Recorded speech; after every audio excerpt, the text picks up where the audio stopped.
Good day everyone, and welcome to today's exciting video. We're thrilled to have you with us as we delve into one of the most pressing and thought-provoking topics of our time. Today, we're challenging our presenters to take on a complex and multifaceted issues that affects millions of lives worldwide.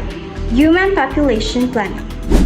Human population planning is the process of intentionally managing the growth, size, composition, and distribution of a population to achieve specific economic, social, and environmental objectives. It involves policies and practices designed to address issues like overpopulation, underpopulation, or uneven population distribution. As we look deeper into this topic, our reporters will present their individual stand based on research, expert opinions, and global trends. Without further ado, let's start the presentation. Sit back, listen, and enjoy learning.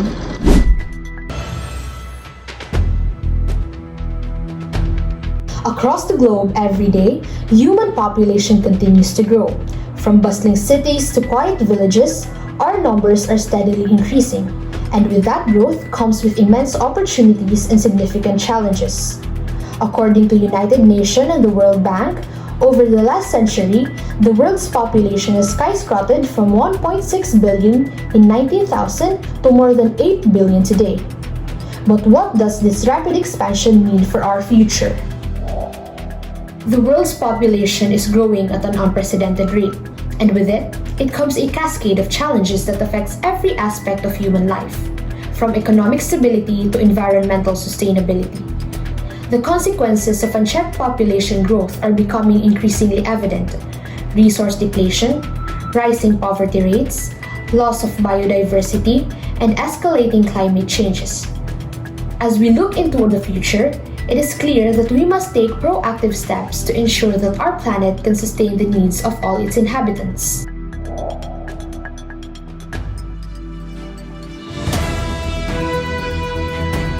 Social well-being is a crucial component of overall quality of life, encompassing aspects such as community cohesion, access to resources, social equity, and individual empowerment. As population grow and shift, ensuring social well-being through strategic population planning is vital for creating harmonious and resilient society. In the context of population planning, social well-being refers to the condition that allows individuals and communities to thrive socially, emotionally, and economically. Population planning plays a pivotal role in improving social well-being by addressing the key factors that influences the quality of life for individuals and communities. It involves strategic decisions regarding the size, structure, and distribution of populations, which can directly impact the access to resources, opportunities, and social services. Effective population planning ensures that society can meet the needs of their members, especially the vulnerable, while fostering social cohesion, equity, and stability. As population grow and shift, it becomes essential to consider how population planning impacts key areas like education, social inclusion, and healthcare. Let's dive into each of these areas to understand the connection between human population planning and social well-being. First, the education system. As population grow, classrooms become overcrowded and resources may be stretched. Population planning helps anticipate these needs, ensuring schools, universities, and vocational centers are equipped to provide quality education for all.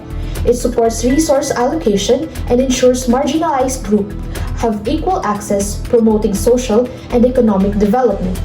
Well-managed population planning also promotes social inclusion by addressing the needs of disadvantaged groups like minorities, people with disabilities, and low-income families. It reduces inequality, promotes equality, and fosters cohesive society where everyone can participate fully. And lastly, as population grow and age, healthcare system must adopt. Population planning ensures sufficient hospitals, clinics, and services to meet demands such as elder care for aging population or maternal health for younger ones. This provides timely, affordable care, improving the quality of life and promoting overall well-being. The complex task of improving social well-being, one guiding principle stands out: utilitarianism. Population planning is concerned with outcomes like better access to education, healthcare, and equality. The more effective the population planning, the greater the overall happiness and social stability achieved. In this sense, the moral focus improving the quality of life through population planning aligns with the utilitarian goal of emphasizing social happiness, as it aims to optimize conditions for the greatest number of people. This principle emphasizes the importance of achieving greatest possible well-being for the largest number of individuals, which is precisely what effective population planning seeks to achieve: equitable access to resources, opportunities, and service for all society, fostering collective happiness and stability. Our planet's resources are finite, and every year we push our limits of what the Earth can provide. The growing human population is putting an unprecedented strain on the environment. As the number of people increases, so does the demand for land, water, energy, and raw materials. This escalating consumption results in deforestation, water shortage, soil degradation, and the loss of biodiversity, all of which threaten the health of the planet and the well-being of future generations. The relationship between overpopulation and environmental degradation is clear. As population expands, the natural resources are depleted at a faster rate than they can regenerate. Utilitarianism focuses on maximizing well-being for everyone.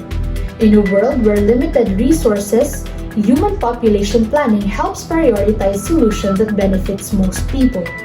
By focusing on the greatest good for the greatest number, it encourages policies that maximize well-being, promote sustainability, and addresses inequalities. As population grow and environmental challenges intensify, utilitarianism helps guide decisions that balance human needs with the health of the planet. Utilitarianism isn't just about today, it's also to consider the long-term consequences of action.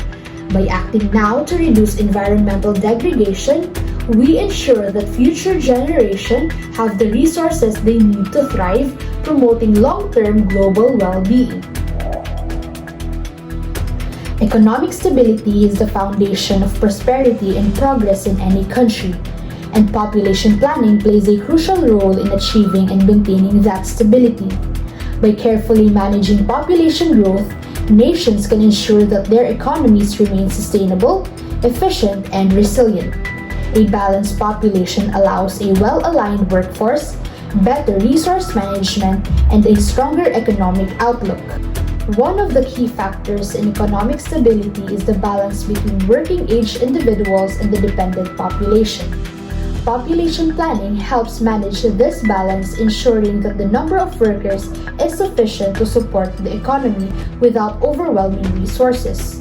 A stable population ensures that the economy is not burdened by excessive numbers of dependents, whether they are children or elderly, who do not contribute to the workforce.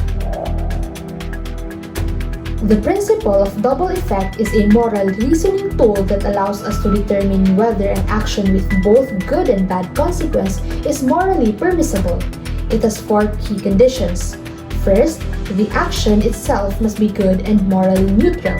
Second, the good effect must be intended while the harmful effect is not directly intended but is tolerated. Third, the good effect must outweigh the bad effect. And fourth, there must no other feasible way to achieve the good effect without causing the harm. Let us now apply these conditions to human population planning as a way to achieve economic stability. Policies aimed at regulating population size are morally neutral in themselves. The intended good effect is economic stability, which is viewed as beneficial for society as a whole. The unintended harmful effect might be infringement and personal freedoms or demographic issues that may arise long term. The goal is not to reduce population for its own sake, but to ensure that the economy remains stable and sustainable.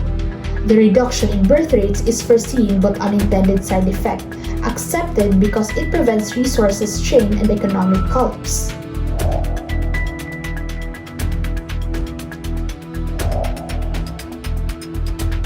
While population management may seem like a solution to issues such as economic growth and resource depletion, we must approach this matter with caution.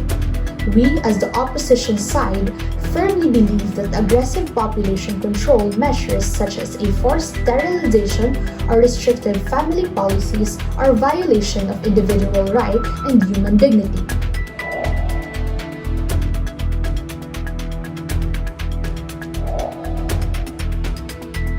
First, we must recognize that individual freedom is a fundamental right.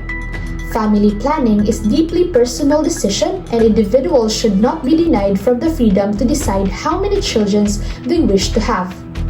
When governments enforce aggressive policies like forced sterilization, restrictive family policies, or even compulsory abortion, they violate personal autonomy and bodily integrity. In the context of population planning, natural law used to argue that individuals have the inherent right to make personal decisions regarding reproduction and family life. Natural law, rooted in the idea that human beings have intrinsic dignity, rationality asserts that individuals possess the natural right to make decisions about their own bodies and life choices. This includes the freedom to decide how many children to have and when to have them. Such decisions are grounded in the moral order of human nature and should not be dictated by their own state and external authority. In some societies, particularly those with strong cultural traditions and values, a decline in birth rate could mean a gradual loss for those cultural practices, language, and identities. A decrease in number of young people could reduce the ability to pass down traditional knowledge, values, and practices from one generation to the next. Cultural practices that once flourished are now at risk of becoming a museum exhibits preserved in artifacts but no longer a living tradition. From a consequentialist standpoint, the moral justification for preserving cultural practices in the face of declining birth rate hinges on maximizing overall well-being and minimizing negative consequence.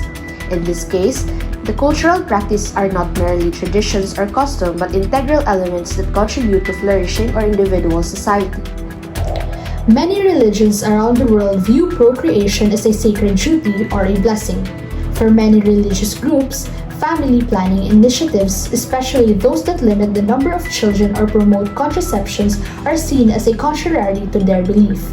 Catholicism, Islam, Hinduism, and other religions all have teaching that prioritize procreation and view children as a gift from God. Practical reasoning in natural law holds that human beings have an inherent dignity because they are created in the image of God, and human life itself is a sacred gift. From a religious standpoint, any attempt to limit or control the population through artificial means is seen as a disrespecting the sanctity of life. Population planning methods like contraceptions or abortion are viewed as morally wrong because they are intentionally interfere with the natural process of life.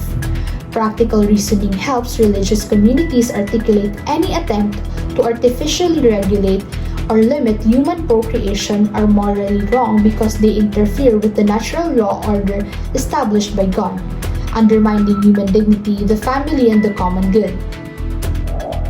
We stand firmly in favor of human population planning because it is essential for long-term sustainability of our economies, environment, and society. As part of the future generation, we recognize that responsible population planning is crucial for ensuring a livable and sustainable world. With the global population continuing to grow, the pressure on resources like food, water, and energy will continue to intensify, making it harder for us to meet the basic needs. By managing population growth, we can ensure economic stability, protect the environment, and improve public health, and reduce social inequality. The debate surrounding human population planning remains one of the most pertinent discussions in today's global society. As the world faces unprecedented environmental, economic, and social challenges, the implications of population growth and control are more significant than ever. With the global population currently exceeding 8 billion people, the question of how to manage population dynamics is crucial for ensuring sustainable development, equity, and well-being for future generations.